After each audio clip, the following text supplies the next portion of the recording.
Hey, welcome to another episode of Lessons on Learning. These are quick fire videos, 15 minutes or less, just talking about adult learning and how adults learn and how we can use that information to give the most effective and engaging learning experiences in our own training sessions.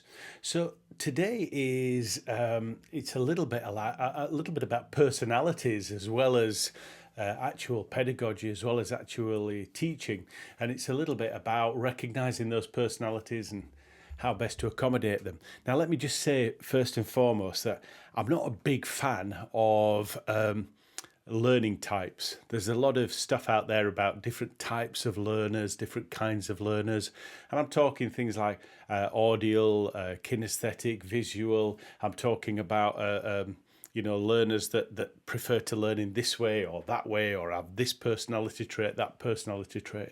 I'm not a really big fan of that, partly because I think there's a growing body of evidence to say that those early findings that we base a lot of our preconceptions on are quite flawed, and that there's a lot of evidence to suggest that they're simply not true.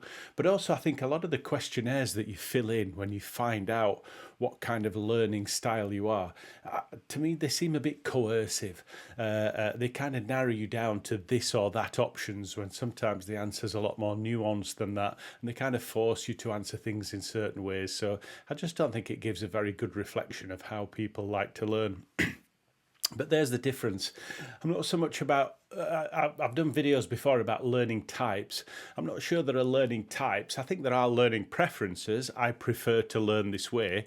But as I said before in that earlier video, that doesn't necessarily mean that I learn more effectively or any better, or the results reflect that improvement. It's just a personal preference.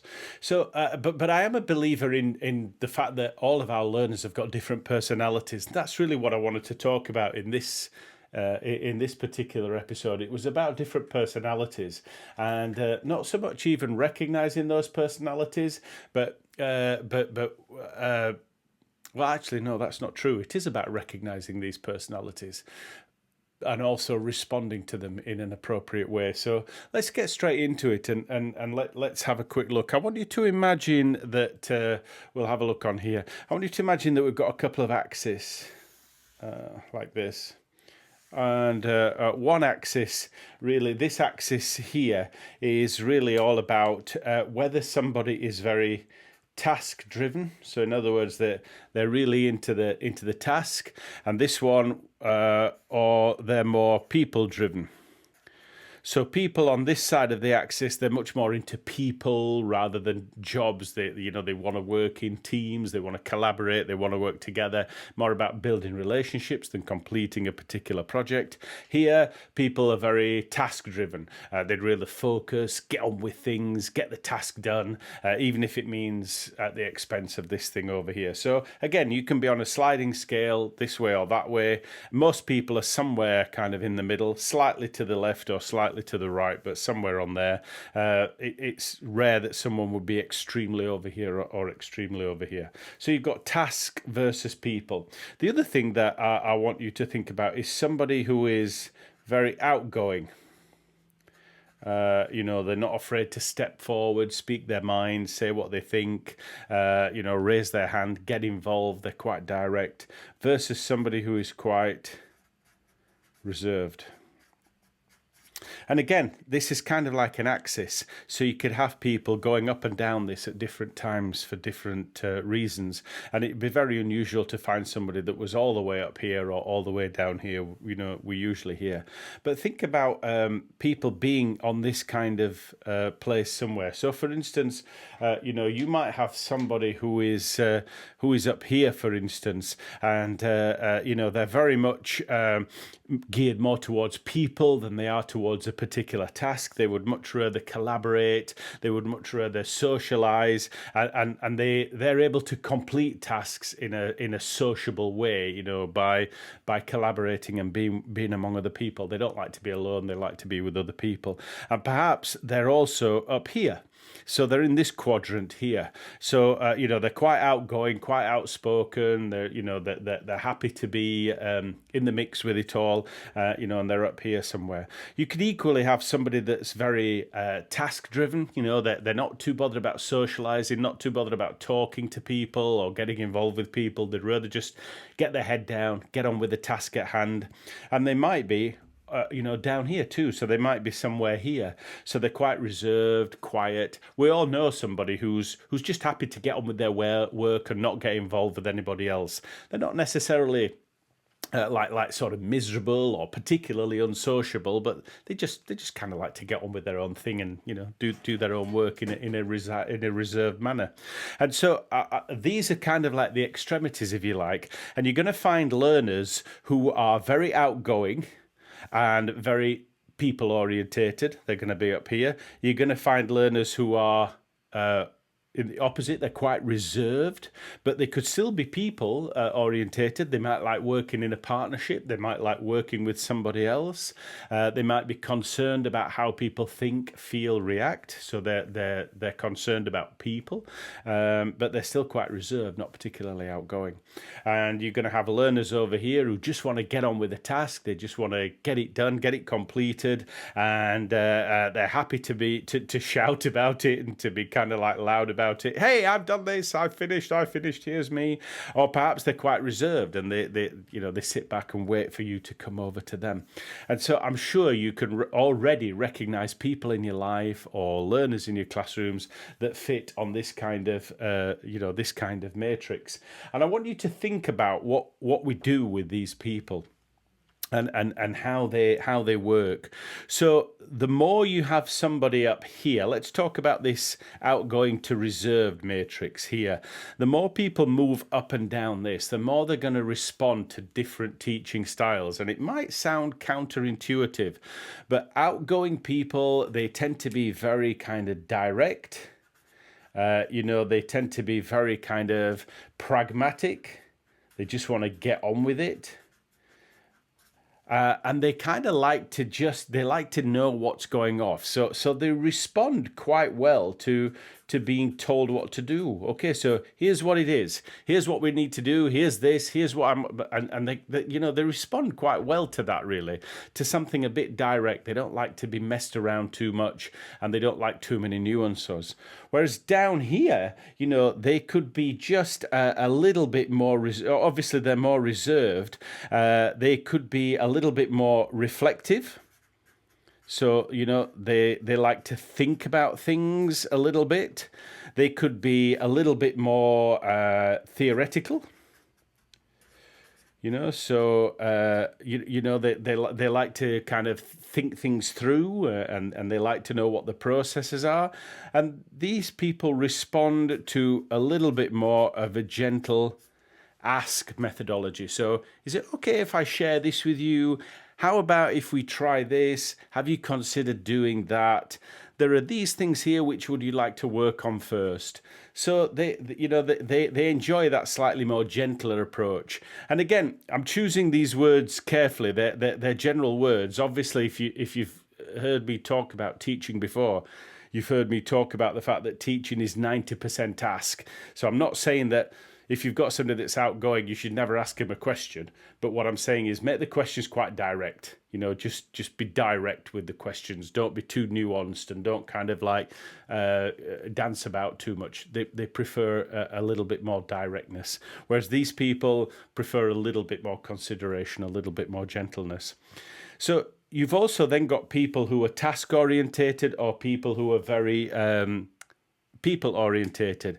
Over here, they're going to be very amiable.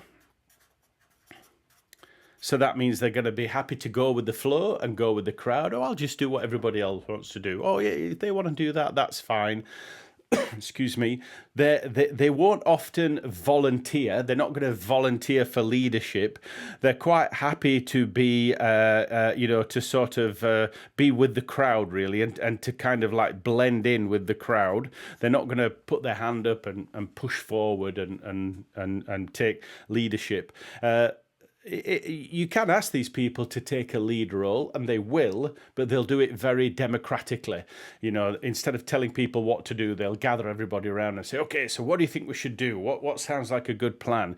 So they tend to be very democratic, and they like to blend in. They're very amiable, very people oriented. They're usually sort of quite, they're quite sort of social, and they're usually quite sort of gentle too, really, again. Sort of, and by that I mean gentle to people's feelings around them and what have you. They're kind of sensitive to people's feelings around them, and so these are great people. That they'll want to work in teams. They love group activities, and very importantly, they love to talk about the group activities afterwards, because there's this social aspect about it here. So they love the debriefs and the discussions and the activities and the games and the exercises. Whereas these people, again, a little bit different, really. Again, a little bit more direct, but you could also say just a little bit more focused. They like to have a process. They like to know what the process is, or the steps, if you know what I mean. They love that kind of thing, and they also really like to know what a finished result is going to look like. Where do you want me to be? What's the purpose? What's the point? They love to have a point or a purpose. Where are we going to be? So that could be a benchmark, or it could be a particular standard, a set of procedures. This is what we want to achieve. This is what a good one looks like. That kind of thing, really. So again, they could still be doing that in a very sort of quiet, theoretic way, a very reflective way, or they could be doing that in a very kind of direct way. Just tell me what I need to do. Tell me what I need to. How long have I got? Where do I need to be? That kind of thing. Over here as well, like I've said, much more people orientated, much more social, and what have you. But they could be very much, center of attention, center of the party. Okay, everybody, look at me. Look at what I'm doing. Hey, I'm having a great time. That kind of thing is sort of great fun, very good energy among them. Or they could actually be, just a little bit more invisible in that crowd. So they like to be among people. They don't like to be alone, but they still like things to be a little bit quieter. They love kind of like the pair shares rather than the big group activities. They love kind of structured discussions rather than a free-for-all, that kind of thing. And of course, in any one task, in whatever task it is, depending on people's level of experience or comfort or confidence, they could move around this, in any way, shape, or form, really, and could be different in different quadrants at different times. So just look out for that. Look out for that for your learners. Look out for whereabouts they are on that matrix and what they're thinking about. And look for the little sort of the little tells. Are they the first one to raise their hand? Are they quite happy to answer questions? Do they challenge you? Do they kind of cut you off and tell you to get to the point? In which case, they're probably quite outgoing and quite direct. Do they kind of move away from the crowd and kind of get their head down and kind of put their hands over their ears, if you like, or are they the first one to start trying to complete the task or get it done, so they're very task orientated? Are they a little bit more reserved? They're not answering questions. Maybe they're a little bit shy, or maybe they speak quietly. Maybe they don't sort of announce themselves, so that they're much more reserved and reflective, and what have you. Or do they gravitate towards people? Are they sociable, gregarious? Are they making friends straight away? And they're much more people orientated. And of course, like I said, it's very unusual to get somebody who would be at the extreme of any of these. Usually, we're somewhere here. We might be like on this side or this side. Like, so for me, for instance, I really do flitter around. If I'm far away from a deadline, if I've got not much of a deadline. I'm usually outgoing, but if I don't have much of a deadline, I have plenty of time. I kind of hang around in here, if you like, and this is where I like to play. But if I know I've got to get stuff done and I've got a deadline to get to, and I know how important something is, I'll quickly shift over here, where it's enough playtime now. I've got to get on with it. I've got to make this happen. So whereabouts are you on this matrix? Whereabouts do you live? Do you recognize yourself on here? Do you move around depending on the task? I'd love to know. Drop me a comment. Let me know whereabouts you are on this task, or if you know somebody. And of course, like with all the videos, if you've enjoyed it, make sure you hit the subscribe button. Drop me a little comment to say that you watched it. Give me some feedback. I'd love to know what it's like out there, and I'm not just kind of whistling into the wind. And of course, if you're enjoying this stuff, make sure you recommend a friend as well and get more people involved.